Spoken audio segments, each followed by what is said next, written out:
Hello everyone, कसे आहात तुम्ही सगळे? चला, तर मागच्याच व्हिडिओमध्ये बघितलं की आम्ही जगदंबाला वगैरे जेवण केलं होतं. तिथले जेवण वगैरे झाल्यानंतर थोडंसं म्हणजे ऊनच होतं, सो आम्ही थोडंसं घरी आलो होतो. थोडा वेळ आराम केला आणि थोडं ऊन कमी झाल्यानंतर आम्ही गेलो होतो मुलछन. म्हणजे घरी येऊन जायचंच होतं कुठेतरी, सो आम्ही रात्री मुलछनचा प्लॅन बनवला होता. सो आम्ही मुलछन गेलो होतो. तिथं खूप साड्या साड्या बघितल्या, आम्ही खूप साऱ्या साड्या एक्सप्लोअर केल्या आणि मुलचंदला गेल्यावर तुम्हाला तर माहिती काय बघावं आणि काय नाही असं होऊन जातं. आणि मला घरच्यांना तर न्यायचंच होतं एकदा मुलचंदला. सो आम्ही सगळे मुलचंदला गेलो होतो. दीदींनी भरपूर साऱ्या ट्राय केल्या, वेअर करून बघितल्या होत्या. खूप साऱ्या गोष्टी चालू होत्या. आईंनी आजींनीसुद्धा भरपूर साऱ्या साड्या बघत होत्या. त्यानंतर आम्ही खूप साऱ्या साड्याही घेतल्या. म्हणजे खूप साऱ्या साड्यांवर डिस्कशन वगैरेही चालू होतं आणि खूप साऱ्या साड्या बघणंही चालू होतं. बिकॉज प्रत्येकाची चॉईस वेगळी, प्रत्येकाचं बघणं वेगळं, प्रत्येकाला काहीतरी वेगळं घ्यायचं होतं. सो त्यावर खूप जास्त डिस्कशन, खूप सारं सजेशन, खूप साऱ्या गोष्टी चालू होत्या. खूप वेळ म्हणजे कमीत कमी 3-4 तास तरी आम्हाला त्या साड्यांमध्येच गेले होते. त्यानंतर आम्ही घरी यायला निघालो होतो. घरी आल्यानंतर तुम्हाला तर माहिती बायकांची सवय, म्हणजे घरी काय घेतलं आहे हे घरी येऊन उघडून त्यावर खूप मोठं डिस्कशन हे तर फिक्स असतंच. सो आमचंही तेच चालू होतं सेम.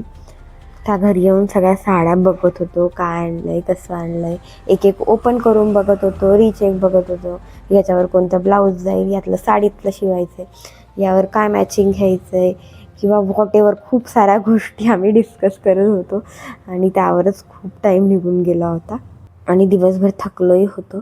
सो त्यानंतर आम्ही मस्त असा आराम केला.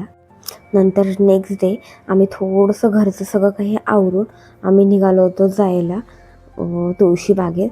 बिकॉज तुळशीबाग जायचं होतं दीदींना आणि त्यांना.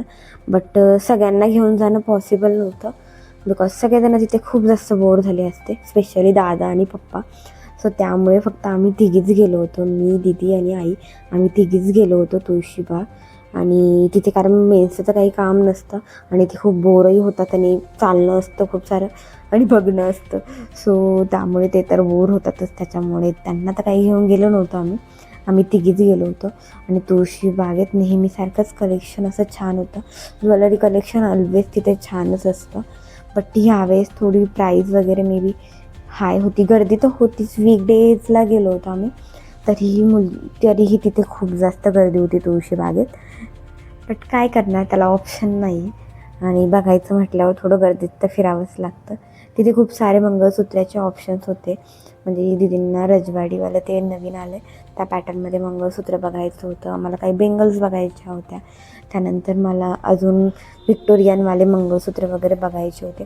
व्हिक्टोरियनमध्ये भरपूर सारे ऑप्शन्स होते आणि एक रिजनेबल प्राईजमध्ये सुद्धा ऑप्शन होते व्हिक्टोरियनमध्ये. बरं, ते रजवाडी वगैरे बघायचं होतं आम्हाला. त्यात खूप जास्त प्राईज, म्हणजे खूप जास्त प्राईज रेंज होती.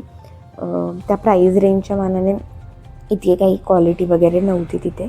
मग तिथे आम्ही तशी थोडीफार शॉपिंग केली, बेंगल्स घेतल्या, थोडेसे मंगळसूत्र वगैरे थोड्याशा गोष्टी घेतल्या आणि त्यानंतर आम्ही निघालो होतो घरी यायला. घरी यायला खूप अंधार वगैरे पडला होता.